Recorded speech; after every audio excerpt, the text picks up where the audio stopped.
This post is more about the conversation and the question, seeking answers as opposed to making broad generalizations and conclusions. I want people to explore this and ask these questions not only for yourself, but, you know, in the pursuit of understanding.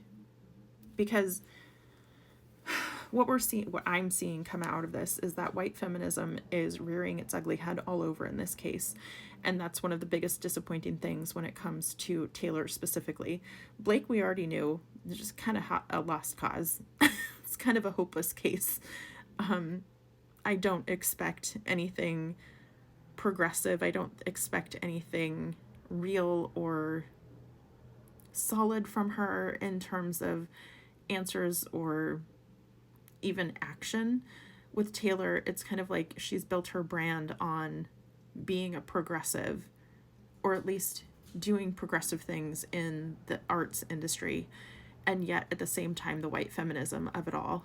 And where this all started from is the question of why wasn't Scott Swift featured in the docuseries, because I know that after it ended, I saw a few people that were posting like, why didn't she talk about her dad? And it made me realize, like, oh, and at first I thought, oh, maybe it's because of his surgery, because clearly and obviously, based off of the podcast and the conversation that she had about her parents, it's not like she's on bad terms with either of them. But then it was like, why wasn't he there? Then my next thought was, maybe it's because he had the surgery and he's been in recovery, and this was just more than he wanted to deal with. And then I was like, well, and maybe because of Miss Americana and he wasn't featured in the most flattering light because of that, maybe that's why he opted out on this one. And then it did occur to me, oh, or,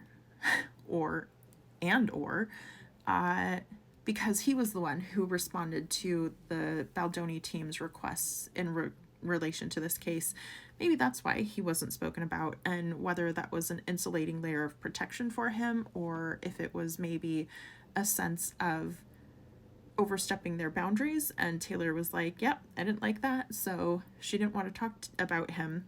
We don't know. But it also brings up the idea that Taylor's been friends with Blake for all of these years, and she has known that Blake has terrible discernment, because she's been able to be friends with Blake even knowing that she got married on a plantation. Like, even knowing that she's made all of these terrible decisions, and it just, you know, people get slayed as celebrities in the public eye, but these are definitely real things that, because I'm a person of color, I would look at this person and be like, oh, you make these decisions and I won't be safe around you. I would be mortified if I pulled up and realized, like, oh, your wedding is on a plantation. I can't be pictured here. I have to go. Like, I would not be safe.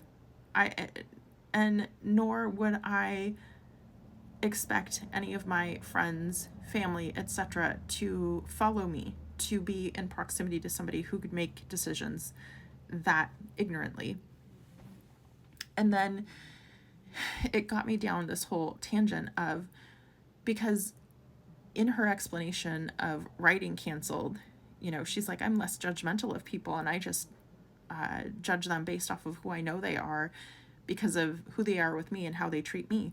And I've said it before, Taylor, nobody else is going to be treated like you by the people that you're surrounded by. Blake is not going to treat you like the people that she surrounds herself with, especially the people who work for her. She doesn't have the same worldview, and you are not a person of color. You are not a person from a marginalized community. You're not going to see the person that she is to other people. So for you to base your perception, your belief, your treatment of her, because she's not bad to you, and then dismiss all of the other information that we know about her and how she treats other people and the choices that she makes, that's embarrassing. At the very least, there's been a lot of people that I've been like, no, we're good, we're fine. And then I go out in public with them, or we go do something, and I'm literally like, okay, I'm not down with that.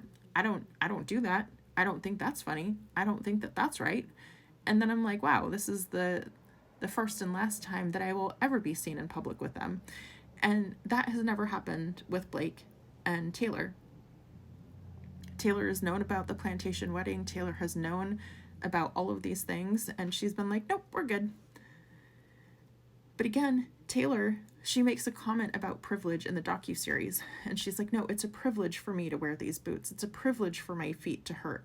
And what Taylor doesn't recognize when she says that she judges people off of the way that they treat her versus, the rumors about what they do, she's never going to be treated the way Jamie Heath was. She's never going to be treated the way Justin Baldoni was. She's never going to be treated the way people who work for her are treated. Because Taylor will always be somebody that Blake strives to be like, that looks up to. She's always going to be putting on the front. She's always going to be putting on the mask. That's why I struggle. Because if you don't have the discernment to understand privilege to the point that you're going to say, like, oh, I know they're a good person because they're good to me, that erases the recognition that you understand the privilege that both of you are shrouded in. Other people are not afforded the privilege that you exist in. And when I talk about privilege, I mean the privilege of the behavior that either of you exude to other people. And Taylor, I do believe that perhaps what plays into this is that, much like a lot of people who can't believe in the bad of others, will look at people and perceive them to be like themselves. Like, I would never do that, so my friend would never do that. And even if they do that, then they give them the benefit of the doubt. Like, maybe it was a misunderstanding. Maybe it was because of this. Maybe it was because of that. So I hope that this has ripped off the mask and unveiled the side of Blake, that Taylor finally understands that, oh, maybe there's a problem here. And maybe there's a problem here that I have to deal with and distance myself from.